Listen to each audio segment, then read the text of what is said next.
Hello, this is Running Robert, and today we're going to be talking about the Cara Therapeutics CARA summary for the 8th of April, 2024. And in this summary, we're going to be looking at the quarterly report, we're going to look at the clinical trial a little bit, and the bullish and the bearish parts of this company.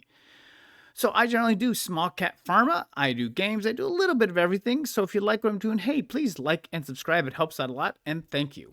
Disclaimer is I own shares. I picked them up in the 60-cent range, so sweet for me. I'm an amateur investor, and any advice given should be followed up by your own due diligence, and any information given is valid for today, the 8th of April, and the slideshow will not be updated, but as always, as we get new news, new slideshows. So, overall quarter report. So overall is meh. We're in the waiting game phase. Now, however, I will say there was positive news was that the first part, or part A of the trial, reached enrollment early due to rapid enrollment, which is very positive because that at least shows that there is a need for this. I know there's some drugs that come out, they're like, we have an unmet need, but then they cannot fill a clinical trial.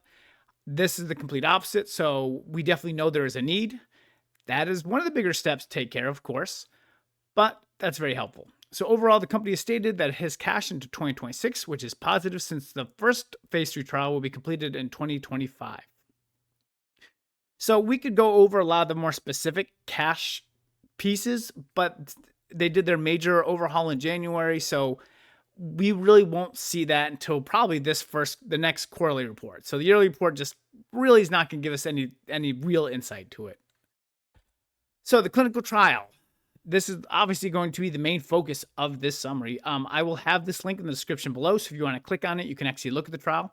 This is a two-part trial. Part A will be looking at the doses, the 0.25 milligram, the 1, and the 2. Part B will pick the best dose and will complete a similar trial with a 52-week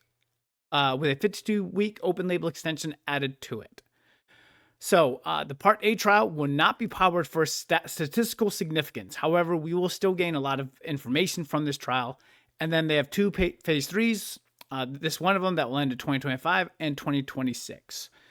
So what they're going to do is they're going to look at all the doses. They're going to see which one is the best and the safest, or in that kind of, sweet spot, and then roll Part B with that dose. So what does it all mean? So we'll most likely get a bump on results if positive. So even though it's not powered to significantly, we are still going to find some positive data in it. What we want to see is a linear curve for effectiveness, because that would indicate the drug is actually effective on NP. So if the results are weird, like the 0.25 milligram and the 2 milligram not working great, but the one is, or opposite, that would indicate that the drug might not be an effective treatment. So what I'm saying is, these dosing studies are very common. One of the big ways to see a failure coming is that if you don't see that better curve, like as you get more drug, you should get better. Now, there could be safety aspects in that. We're not going to worry about that. But again, as you have more of this, you should get better up into the point where you do, hit that plateau. So if we don't see that linear kind of movement, that is going to be our first indication that this drug is not going to work. So, really we want to see better results as the dose goes up, which means that then they will look at safety and determine which one is the safest to proceed with. Very high risk. So, and that's not really a question mark, with the market cap below 50 million, and that's from the 6th of April from Seeking Alpha. Any positive news could send this stock soaring, because based on the rapid enrollment, selling the drug would be fairly simple and cost effective. So, that's pretty simple. Obviously we have such a low market cap, having a drug that would not be hard to sell, because obviously rapid enrollment also gives me a sign that people already kind of know the drug, and so they're rapidly enrolling in the trials for it. So there's that rapid enrollment just means so much at the back end. So we're going to see. However, this is probably the bearish statement of everything. There is no backup plan. So really it's all or nothing. Plus 2025 for the most part will be very boring. If you need an example of this, you can look at GERN. We've covered that stock before. They pretty much got their trial started, and then they had a year of just twiddling their thumbs, and the stock really didn't move, really didn't get any news, really didn't do anything.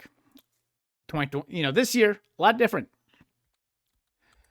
So the real summary is Cara definitely had a difficult time in 2023, and we are in for an exciting third quarter, followed by a lot of boredom.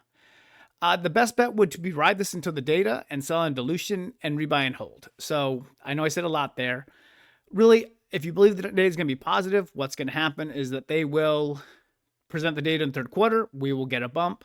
They will use that to say, hey, let's get cash to 2027. Why not?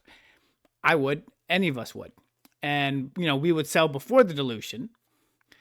And that, so news comes out, we sell, we take our profit, they dilute, and then we look to rebuy, and then we can hold. So this is probably going to be a very boring stock to cover. But based on the market cap and the drug and the rapid enrollment, it could be very interesting for those who want to wait for patients. And for those who don't, you probably can come back in late second half of 2025 and see all the excitement you want. So hopefully this helped sorry about that. Hopefully this helped you make a good financial decision, or at least got you some information about the stock if you want to buy or sell. Hopefully it helped. So thank you very much, and I hope you have a wonderful day.